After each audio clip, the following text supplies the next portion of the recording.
요한계시록 강의 22번째 시간입니다. 요한계시록 설교를 준비하다 보니 요한계시록은 마치 미로 같다 이런 생각이 듭니다. 서론인 1장과 7교회에 보낸 편지가 기록된 2장, 3장은 미로의 입구 같아서 비교적 이해하기가 쉽습니다. 이어서 요한 사도가 하늘에 올라가 환상을 보는 4장과 7봉인 심판이 기록된 5, 6장을 지나가죠. 그러다가 갑자기 방향을 바꿔서 땅과 하늘에 있는 하나님의 백성, 어린 양을 예수를 따르는 14만 4천 명, 셀 수 없는 큰 무리를 설명하는 7장이 나옵니다. 이 부분은 땅과 하늘이 번갈아 나와서 좀 헷갈리긴 해도 그래도 잘 찾으면 길이 보입니다. 그런데 7번째 봉인이 떼어지고 7나팔의 처음 4심판이 나오는 이 8장부터 길이 복잡해져요. 지난주 우리가 살펴본 대로 8장에 땅, 바다, 강, 해, 달, 별, 자연이 불타고 오염되고 흔들리고 파괴되는 4번째까지의 나팔 심판이 나오는데, 이 나팔 심판을 보면서 우리 현대사회, 현대 문명이 겪는 기후 위기를 떠올리게 됩니다. 그런데 이런 4심판이 끝나고 더 불길하고 무서운 길이 펼쳐지는 것 같아요. 요한계시록 8장의 마지막 부분 8장 13절입니다. 내가 또 보고 들으니 공중에 날아가는 독수리가 큰 소리로 이르되 땅에 사는 자들에게 화가 있으리니 이는 새 천사들이 불어야 할 나팔 소리가 남아있음이로다 하더라. 독수리가 이렇게 날아가면서 큰 소리로 땅에 있는 사람들에게 화 이렇게 3번을 말하는데, 이건 아직 천사들이 불지 않은 나팔이 심판이 3개 더 있다는 뜻입니다. 여기서 이 화로 번역된 그 헬라어 원어는 우아이예요. 우아이는 슬픔, 불행, 재앙 이런 뜻을 가진 단어인데, 우리가 뭔가 아프고 슬픈 일을 당했을 때 우아 이렇게 신음을 내잖아요. 이 신음 소리를 그대로 단어로 만든 겁니다. 그리고 독수리가 우는 소리도 우악 이런데요. 인간의 신음과 시체를 먹는 독수리의 그 울음소리에서 나온 이 우아이라는 단어를 통해서 처음 4개의 심판보다 더 심하고 무서운 재앙이 올 거라고 경고하는 거죠. 그러면서 9장이 시작됩니다. 그 전까지는 좀 어려워도 아주 길을 찾지 못할 정도는 아닌데, 이제 오늘부터 살펴볼, 앞으로 계속 보게 될 이 9장 이후부터는 이제 미로가 아주 어려워져요. 9장에서 5번째 나팔, 6번째 나팔이 울리는데, 이때 어떤 사건이 벌어지는지 한번 살펴보겠습니다. 요한계시록 9장 1절입니다. 5째 천사가 나팔을 불매 내가 보니 하늘에서 땅에 떨어진 별 하나가 있는데 그가 무저갱의 열쇠를 받았더라. 5번째 나팔이 울렸을 때 하늘에서 별이 떨어집니다. 별의 자리는 하늘인데 하늘에서 별이 떨어졌다는 건 자기 자리에서 벗어났다는 뜻이고, 그래서 이 별을 하나님께 반역한 타락한 천사 루시퍼, 사탄을 의미하는 걸로 해석합니다. 이 사탄이 무저갱의 열쇠를 받는데, 이 무저갱이라는 건 한자예요. 없을무, 바닥저, 구덩이 갱, 바닥이 없는 깊고 깊은 구덩이라는 뜻이고, 사탄과 그를 추종하는 세력들이 하나님과 분리되어서 존재하는 장소를 의미합니다. 이 무저갱의 열쇠를 받은 하늘에서 떨어진 이 별에 대해서 다시 9장 11절에서 자세하게 설명을 합니다. 그들에게 왕이 있으니 무저갱의 사자라 히브리어로는 그 이름이 아바돈이요 헬라어로는 그 이름이 아볼루온이더라. 하늘에서 떨어진 별 사탄이 무적행의 열쇠를 받아서 그 무적행을 지배하는 악한 천사, 악한 세력의 왕이 되는데 그 이름이 히브리어로는 아바돈, 헬라어로는 아볼루온입니다. 이건 파괴자, 멸망시키는 사람, 죽이는 사람이라는 뜻이에요. 결론적으로 다섯 번째 나팔 심판은 사탄의 세력이 무적행에서 풀려나서 이 세상을 해친다, 파괴한다, 이런 내용입니다. 이때 사탄의 세력이 이용하는 건 어둠의 구덩이, 무적행에서 나오는 황충이에요. 우리말로 황충 하면 누르르황, 벌레충, 노란 벌레 이렇게 해석이 되어서 이게 어떤 벌레인지 정확하게 알 수 없지만 이게 원어로는 아주 분명합니다. 이 황충으로 번역된 단어의 원어는 아크리스인데 이 아크리스는 사막에 사는 메뚜기라는 뜻이에요. 세례 요한이 광야에서 메뚜기 먹었죠? 그게 아크리스입니다. 애굽에 재앙을 내렸던 그것도 사막 메뚜기입니다. 사막 메뚜기는 사진에서 보는 것처럼 일반적인 메뚜기보다 크고 한 15cm까지 된대요. 크기가. 색이 노란색이에요. 출애굽기 8번째 재앙으로 나왔던 게 이 사막 메뚜기 때인데 수천 년이 지난 지금도 왕성하게 활동하고 있습니다. 2020년, 3년 전이죠. 이때도 사막 메뚜기 떼가 동아프리카 지역을 완전히 초토화시켰어요. 수억 마리가 몰려와서 하루에 3만 5천 명 분의 식량을 먹어 치운다고 해요. 그런데 요한계시록에 나오는 이 메뚜기 떼는 현실에서 만나는 메뚜기보다 훨씬 더 강하고 무섭습니다. 요한계시록 9장 3절 4절입니다. 또 황충이 연기 가운데로부터 땅 위에 나오매 그들이 땅에 있는 전갈의 권세와 같은 권세를 받았더라. 그들에게 이르시되 땅의 풀이나 푸른 것이나 각종 수목은 해하지 말고 오직 이마에 하나님의 인침을 받지 아니한 사람들만 해하라 하시더라. 다섯 번째 나팔과 함께 등장하는 이 메뚜기 떼는 식물들에게만 해를 끼치는 일반적인 메뚜기와는 달리 전갈의 권세, 사람을 직접 해치는 독까지 가졌습니다. 식물이 아니라 사람을 직접 쏴서 죽고 싶을 만큼 아프게 만들어요. 그 모습도 아주 무섭게 생겨서 전쟁에 나가는 말 같고 머리에 금관을 쓰고 얼굴은 사람 같고 머리털이 있고 이빨은 사자 이빨 같고 갑옷을 입고 요란한 소리를 내고 꼬리에 정갈처럼 독을 가졌다 이렇게 표현이 되어 있습니다. 그러면 이런 의문이 들죠. 도대체 이 황축의 정체가 뭐냐? 과거에는 이거를 문자에 가깝게 해석을 해서 출애굽기에 나오는 그 메뚜기 재앙 같은 것이 더 무섭게 일어난다 이렇게 이해를 했어요. 그런데 현대에 들어서는 이걸 조금 다르게 해석을 합니다. 어떤 분들은 이 황충을 헬리콥터로 해석을 해요. 메뚜기처럼 생긴 헬리콥터가 큰 소리를 내고 날면서 총 쏘는 걸 사도 요한이 환상으로 보고 예언을 한 거다 이렇게 말씀하십니다.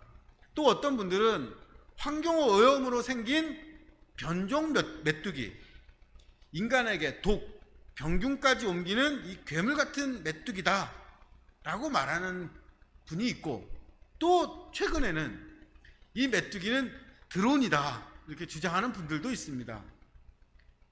이 황충의 정체가 뭔지가 단정하기가 어렵습니다. 그런데 이 황충의 정체가 정확하게 뭔지를 밝히려고 이것저것 끼워 맞추다 보면 미로에서 길을 잃어버려요. 중요한 건 황충이 구체적으로 뭐냐 이게 아니라 황충의 정체가 뭐냐, 또 이 황충이 무슨 일을 하는가입니다. 황충의 정체는 아바돈, 파괴자라는 이름을 가진 사탄의 부하이고, 이 세상을 초토화시켜서 전갈처럼 사람을 괴롭히는 일을 합니다.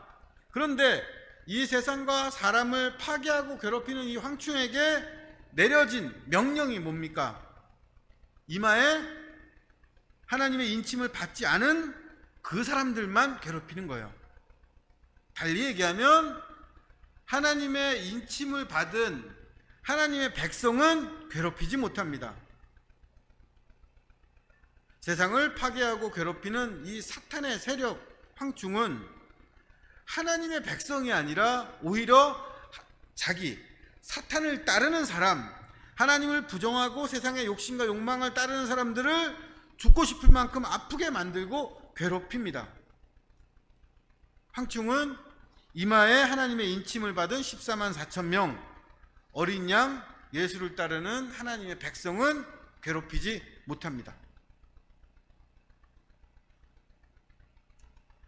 주식과 코인이 폭락했을 때 괴로움을 겪는 사람들은 여기에 투자하고 또 어느 때인가 이익을 받던 사람들이죠. 이런 거에 관심을 두지 않고 은행에 그냥 예금 적금만 하는 사람들은 뭐 주식이 폭락해도 코인이 폭락해도 피해를 입지 않습니다. 마찬가지로 사탄이 괴롭히고 해치는 건 사탄과 연관이 있는 사람, 사탄을 따랐던 사람들이지 하나님을 주인으로 섬기는 사람들이 아닙니다. 이건 하나님을 믿는 사람들은 이 세상에서 아무 괴로움도 겪지 않는다, 이런 뜻이 아니라 어떤 환난에도 하나님의 소유, 하나님의 백성이란 그 가장 중요한 정체성은 사탄에 의해서, 재난에 의해서 손상되지 않는다는 뜻입니다. 이것이 5번째 심판의 핵심이에요. 5번째 나팔 심판이 있고 이제 6번째 나팔 심판이 이어집니다. 요한계시록 9장 13절에서 15절입니다. 6째 천사가 나팔을 불매 내가 들으니 하나님 앞 금제단 4뿔에서 한 음성이 나서 나팔 가진 6째 천사에게 말하기를 큰 강 유브라데에 결박한 4천사를 놓아주라 하매 4천사가 놓였으니 그들은 그 년, 월, 일시에 이르러 사람 3분의 1을 죽이기로 준비된 자들이더라. 마병의 수는 2만만이니 내가 그들의 수를 들었었느라.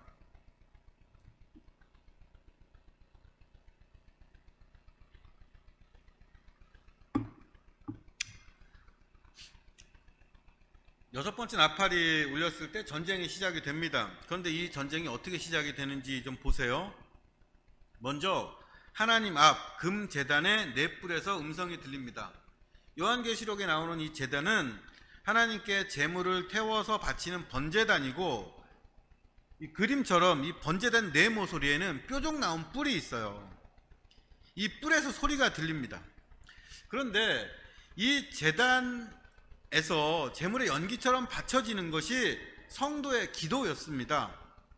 특별히 5번째 봉인이 떼어졌을 때 하나님의 말씀을 위해서 죽임을 당했던 그 영혼들이 이 제단 아래서 하나님께 땅에 있는 악한 사람들을 심판하시고 우리의 억울한 죽음을 갚아주시는 게 언제입니까? 호소를 했고, 여기에 대해서 하나님께서 잠시 쉬어라, 기다려라 하셨어요.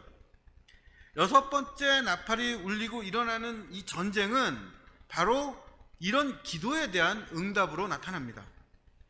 이게 참 이해하기 어렵고 또 신비로운 일이기도 합니다. 하나님께서 큰 강 유프라테스에 결박되어 있는 4천사를 풀어주고 이 4천사가 사람의 3분의 1을 죽이는 전쟁을 일으키는데 여기에 동원된 기마병이 2만만, 2억 명입니다. 지금의 이라크 그 지역을 가로지르는 이 유프라테스 강은 메소포타미아 문명의 발상지면서 요한계시록 시대에는 로마와 다른 지역을 나누는 이렇게 국경선이었어요. 유프라테스 강 너머에 파르티안이라는 제국이 있어서 로마와 긴장 상태로 대치하고 있었습니다. 그러니까 유프라테스는 우리로 하면 조선시대 중국과 국경을 이루었던 압록강 같은 거예요. 압록강에 말탄 군사들이 모였다 하면 중국과 조선 사이에 전쟁이 있었다는 뜻이죠.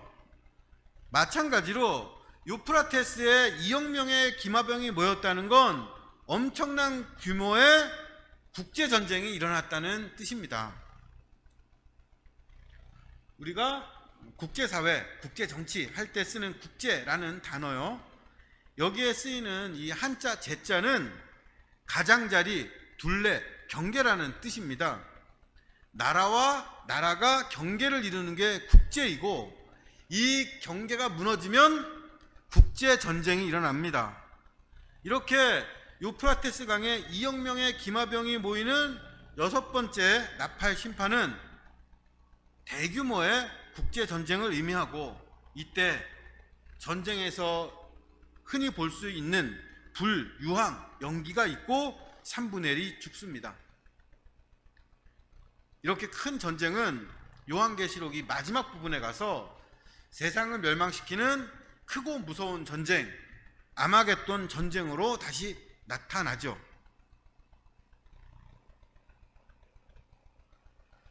30년 전에 1990년에 미국이 이라크를 침공해서 걸프전쟁이라는 게 일어났습니다. 이때 이 황색 옷을 입은, 황색 군복을 입은 미군들이 헬리콥터, 장갑차, 탱크를 몰고 이라크로 쳐들어갔어요. 이걸 보고 당시 제가 알고 지내던 전도사님이 황색 군복을 입은 미군이 5번째 심판에 나오는 그 황충이고 이 전쟁이 지금 이라크에서 일어나는 유프라테스 강에서 일어나는 이 전쟁이 6번째 심판에 나오는 유프라테스 전쟁이다. 이 걸프 전쟁에 소련이 참전을 해서 핵전쟁이 날 것이고 전 인류의 3분의 1이 죽고 7년 환란이 일어나고 그리고 2000년 대가 오기 전에 예수님이 재림하실 거다. 그래서 지금이 바로 우리가 휴거할 때다. 휴거당할 때다. 정신 차리고 그때를 대비해야 된다. 이렇게 신문기사를 보여주시면서 열변을 토하셨어요. 그분이 빠져있던 게 1992년 시한부 종말론을 주장했던 다미성교회라는 그 단체였습니다. 다가올 미래를 준비해라 해서 이 다미성교회라고 했던 그 단체가 바로 우리가 오늘 봤던 나팔 심판 5번째, 6번째 심판과 그 당시의 상황을 연결해서 이제 곧 종말이 온다고 주장을 했고 많은 사람들을 모았고 그것으로 이 개신교가 얼마나 광신적인 집단인가 사회적으로 큰 무리를 일으켰죠. 이런 주장들은 지나간 일 같지만 이 유프라테스라는 분명한 지명이 나오기 때문에 지금도 중동 지역에 군사적인 위협이 높아지거나 전쟁이 나면 요한계시록의 이 나팔 심판을 근거로 이제 곧 세상 정말 전쟁이 온다 이렇게 주장하는 분들이 정말 이렇게 끊이지 않고 나타납니다.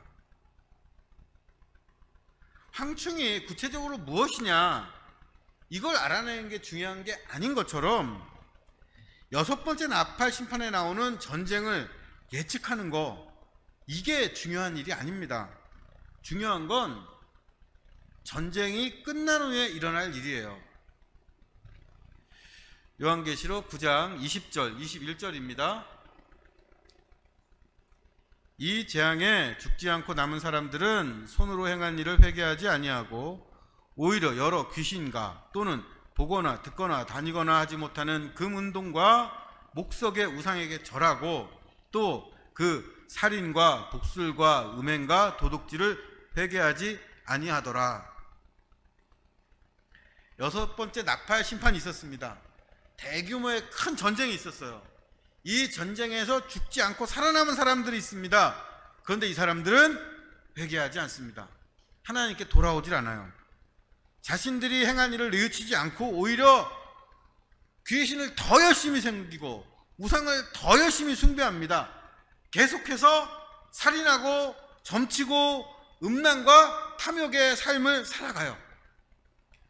6번째 나팔 심판은 인간에게 있는 악함과 고집을 폭로합니다. 큰 전쟁으로 많은 사람의 목숨을 잃는 비극을 겪고도 사람들은 자기 일을 회개하지 않을 것이며 오히려 더욱더 하나님을 대적할 것이다. 이것이 6번째 심판이 우리에게 주는 교훈입니다. 5번째, 5번째, 6번째 이 나팔 심판이 그 전의 심판과 다른 특징이 있습니다. 그건 하나님께서 아바돈, 이 세상을 파괴하고 멸망시키는 사탄에게 권세를 주셔서 사탄을 그분의 도구로 사용하신다는 거예요. 하나님께서 사탄에게 무적행, 지옥의 권세를 주시고 사탄의 세력인 황충을 사용해서 사탄을 따르는 사람들, 이마에 인침받지 않은 사람들을 괴롭게 합니다. 성도들의 기도에 대한 응답으로 평화가 아니라 전쟁을 일으켜서 수많은 사람들이 참전하고 죽는 비극이 일어나죠. 하나님께서 사탄에게 이 세상의 3분의 1을 파괴할 권세를 주시고 사람들을 괴롭게 하고 세상에 비극적인 죽음이 오게 하는데 이런 일을 겪고도 이러고도 인간들은 악한 길에서 돌아서지 않고 더 나빠질 뿐입니다. 이런 일들을 어떻게 설명할 수 있겠어요? 여러분은 이런 일의 배후에 하나님이 계시다는 걸 이해할 수 있으시겠습니까? 5번째, 6번째 나팔 심판이 우리에게 주는 교훈이 뭘까요? 5번째, 6번째 나팔 심판은 우리에게 하나님 심판의 목적이 무엇인지를 분명하게 가르쳐 줍니다. 다시 좀 생각을 해보죠. 5번째 나팔이 울렸을 때 전갈의 권세를 가진 황충이 나타나서 많은 사람을 죽고 싶어도 죽지 못하는 그런 괴로움에 빠뜨리지만 이마에 하나님의 인침을 받은 사람들, 하나님의 백성, 이 사람들은 건드리지 못했어요. 이 사람들은 재앙 때문에 신앙을 버리지 않고 하나님을 떠나지 않았습니다. 오히려 재앙 속에서 하나님의 보호하심을 경험하죠. 6번째 나팔이 울렸을 때 대규모의 국제전쟁이 일어나서 수많은 사람을 죽게 만들었지만 하나님을 믿지 않는 사람들, 땅에 남은 그 사람들은 이 재앙 때문에 회개하고 하나님께 돌아가지 않았습니다. 오히려 재앙 후에 더 열심히 악을 행하고 하나님 없이 살아요. 5번째, 6번째 나팔 심판이 있었지만 이 심판이 사람들을 변화시키지 못하는 겁니다. 왜냐하면 심판의 목적은 사람을 변화시키는 게 아니라 그 사람이 어떤 사람인지 드러내고 확인시켜주는 것이기 때문이에요. 예를 들어서 어떤 부부가 있는데 이 부부에게 아주 심각한 경제 문제가 생겼다고 상상을 해보세요. 경제적으로 풍요했을 때도 매일 싸웠던 그 부부가 가정 경제가 파탄돼서 빈털터리가 되고 사는 곳에서 쫓겨난 상황이 되면 서로에 대한 믿음과 사랑을 회복해서 그 위기를 넘길 수 있을까요? 아닐 겁니다. 오히려 경제 위기가 두 사람의 관계를 더 악화시키겠죠. 반대로 서로 진실로 믿고 사랑하던 부부라면 경제 문제 때문에 그동안에 그들이 가졌던 그 관계를 깨트리고 헤어지지 않을 겁니다. 오히려 경제 위기가, 문제가 두 사람의 관계를 더 단단하게 만들어서 함께 위기를 극복하게 할 거예요. 생각해 보십시오. 경제 문제라는 이 어려움은 또 우리가 겪는 어떤 문제들, 재앙들은 우리의 관계를 바꾸는 게 아니라 그동안 두 사람이 어떤 관계를 맺고 있었는지를 드러내주고 두 사람이 서로에게 어떤 의미인지 어떤 사람이었는지 확인시켜 줍니다. 다섯 번째, 여섯 번째 나팔 심판의 목적이 바로 이거예요. 심판은 시험입니다. 시험은 공부하는 시간이 아니라 그동안 공부한 걸 확인받는 시간인 것처럼 심판의 목적은 사람들을 변화시키고 바꾸는 게 아니라 그 사람이 어떤 사람인지 확인하고 평가하는 겁니다. 우리는 다섯 번째, 여섯 번째 나팔 심판 배후에 있는 그 하나님을 결코 이해하지 못할 겁니다. 하나님이 왜 사탄에게 이 세상을 파괴할 수 있는 권세를 주셨고 왜 내 천사를 풀어놓으셔서 전쟁을 일으키시는지 설명 못합니다. 그래도 나팔 심판에서 우리가 하나님의 뜻을 이해 못하고 길을 잃어도 이 미로에서 헤매지 않고 나올 수 있는 아주 확실한 방법이 있어요. 그건 요한계시록을 시작할 때 주셨던 그 메시지를 기억하면서 이 말씀을 해석하고 출구를 찾는 겁니다. 요한계시록을 해석할 수 있는 힌트가 요한계시록 1장에 나오죠. 요한계시록 1장 4절에서 6절입니다. 요한은 아시아에 있는 7교회에 편지하노니 이제도 계시고 전에도 계셨고 장차 오실 이와 그의 보좌 앞에 있는 7 영과 또 충성된 증인으로 죽은 자들 가운데서 먼저 나시고 땅의 임금들의 머리가 되신 예수 그리스도로 말미암아 은혜와 평강이 너에게 있기를 원하노라. 우리를 사랑하사 그의 피로 우리 죄에서 우리를 해방하시고 그의 아버지 하나님을 위하여 우리를 나라와 제사장으로 삼으신 그에게 영광과 능력이 세세토록 있기를 원하노라. 아멘. 요한계시록에서 이해할 수 없는 사건과 해석할 수 없는 구절이 나와도 이게 힌트입니다. 모든 사건의 결론은 처음이자 마지막이신 성부 하나님과 충만한 영 성령 하나님과 세상을 위해 죽음 당하시고 살아나신 성자 하나님께서 우리에게 최종적으로 은혜와 평강을 주시고 이 은혜와 평강을 주시는 하나님께서 어떤 환난 속에서도 우리를 그분의 나라와 제사장으로 삼으신다는 내용입니다. 오늘 말씀도 이것을 기준으로 해석해야 됩니다.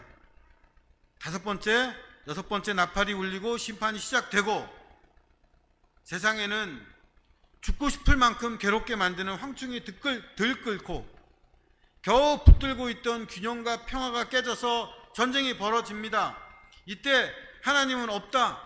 황충과 전쟁은 그냥 이유 없이 생겨난 것이다.